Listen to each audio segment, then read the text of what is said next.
Okay, it's been about an hour and a half since the incident within Target.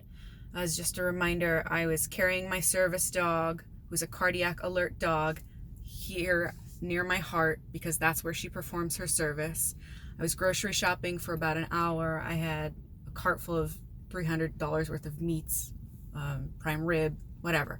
I'm shopping for a nice evening. Anyway, so I had walked around with my dog, shopped, made eye contact with multiple Target employees. None of them said anything. One of them in particular was a loss prevention guy who was in street clothes, but I noticed he made strong eye contact with me while I had my cart and I was walking towards the checkout, but he didn't say anything to me. So I get to the checkout line. I'm holding my dog. My partner, Jason Woodside, comes out from the car to help me at checkout, and I hand my dog over to him for just a minute so that I can empty the cart and put my groceries onto the counter so I can get it checked out. And not even 30 seconds after, my dog is in my partner's hands, who is African American. He's an African American gentleman. Not even 30 seconds until a Target employee walks up to him and says, "No pets allowed in the store." I'm standing next to him, and my reaction right away was, "This is a service dog." My statement was, "This is not a pet." And I said, "This is a service dog and she is an alert dog, so I need to hold her." She said, "Well, Target policy is that dog must be on the floor. All service animals must be on the floor." And I said, and Jason said, "That's not ADA. ADA law does not require that all service dogs be on the floor. The store must make reasonable accommodation, and the dog can be in our arms if that's what needs to happen. That's what ADA says." And she said, "Well, I don't care what ADA says. This is Target's policy." And I said, "Let me see Target's policy." So she said, "Okay." Jason put the dog down on the floor. I continued to load my cart onto the counter for checkout.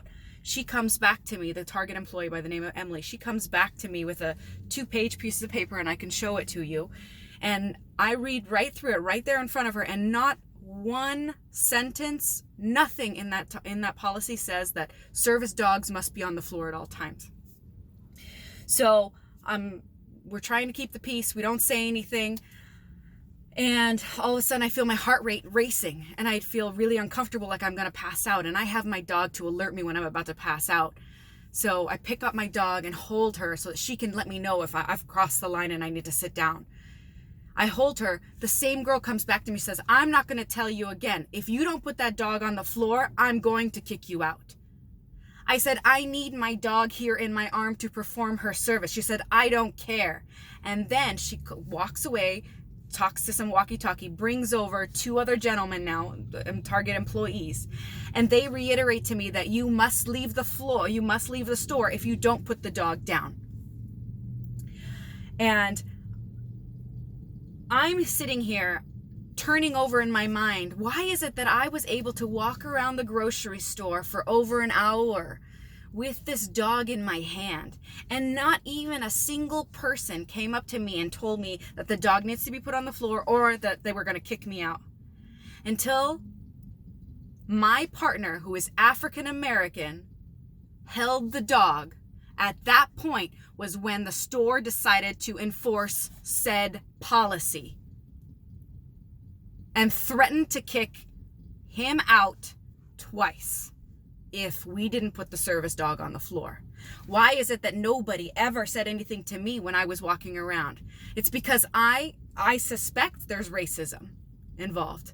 So not only am I feeling that I was discriminated against because of my disability, I was told I would be kicked out if I don't put my service dog on the floor that can't perform a service. So Target was not accommodating my needs as a shopper. But also, they threatened to kick out, or they were disproportionately difficult to my partner because of the color of his skin. Either they're prejudiced against people with disabilities, or they're prejudiced against people's skin color. I don't know, maybe it's both. But it was not right.